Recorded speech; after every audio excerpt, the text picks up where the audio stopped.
Salut et bienvenue dans cette vidéo où nous allons parler en fait des papiers. Nous allons parler des papiers en Allemagne, ce qu'on appelle couramment le kaolo.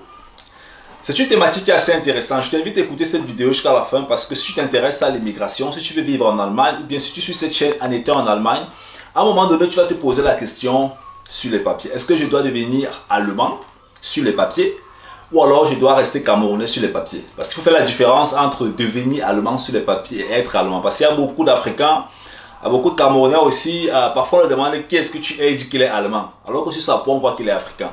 Bon, c'est juste une parenthèse. Alors, on va traiter exactement cette thématique. Ce que tu dois comprendre dans cette vidéo, c'est que à l'époque, on écoutait souvent des phrases, des idées, des concepts du genre où quand tu as les papiers, si tu voyages, tu n'as pas de problème, tu peux voyager dans plusieurs pays, aller en France, en Belgique, en Amérique, ainsi de suite au Canada, tu n'as pas de problème. Quand tu as les papiers, tu peux, si tu vas en Afrique, tu es malade, tu peux rapidement venir ici te soigner. Quand tu as les papiers, tu peux te faire former gratuitement par le gouvernement ou bien ce genre de choses.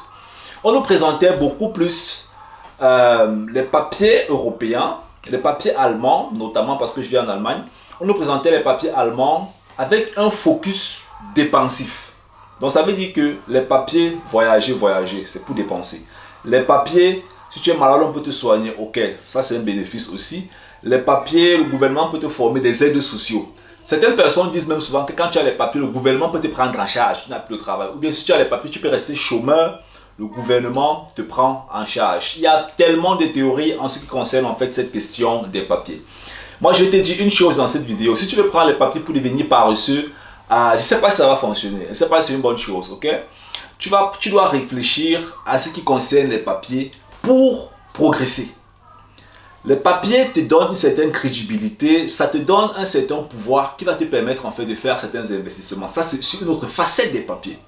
Parce qu'il y a certains investissements que tu ne peux pas faire si tu n'as pas certains papiers ou bien si tu n'as pas une certaine crédibilité. Les banques par exemple veulent que si tu veux investir dans l'immobilier, la banque va te demander quel est ton titre de séjour. Si tu viens avec la carte bleue, moi je ne sais pas si ça va fonctionner. La carte bleue ce sont les 1 an, 2 ans qu'on donne souvent là. En général c'est difficile, peut-être ça marche, mais d'après mon expérience c'est difficile. On veut souvent un séjour à durée illimitée ou alors on veut les papiers qui te naturalisent sur le plan paperasse sur le territoire. Donc c'est extrêmement important. Définis ton objectif en ce qui concerne l'acquisition des papiers. Ne regarde pas simplement le côté où je vais voyager. Parce qu'en général, même certaines personnes ont même pris les papiers là en se disant qu'ils vont faire le tour du monde. Ils n'ont jamais quitté les villes. Ils sont restés dans les villes. Donc si c'est la réalité, tu vois, c'est la réalité. Et puis, si tu te dis que tu vas prendre ça au cas où tu es malade, tu peux faire toute ta vie, tu ne dors jamais malade. Donc, mais entre-temps, tu auras besoin d'investir. Entre-temps, tu auras besoin de générer le cash. Tu auras envie de faire des transactions financières. Donc, regarde aussi ça, prends ça comme focus, utilise ça pendant ton séjour et ça pourra même t'aider aussi à faire certains programmes d'investissement en Afrique parce qu'il y a des agences, il y a des systèmes aujourd'hui en Allemagne qui soutiennent les Allemands qui veulent investir en Afrique. Et si tu es sur le territoire ou bien tu as ces papiers ou bien c'est pas trop, tu as un bon séjour ou bien tu as une situation qui permet d'encourager ça, ben ça peut aussi t'aider. Donc, ne regarde pas simplement le côté voyage, ainsi de suite. Regarde aussi le côté bénéfice économique. Bénéfice économique, c'est extrêmement important de regarder aussi ce côté bénéfice économique. Et ça va te permettre en fait de progresser sur le long terme. J'espère que tu as pu prendre quelque chose dans cette vidéo.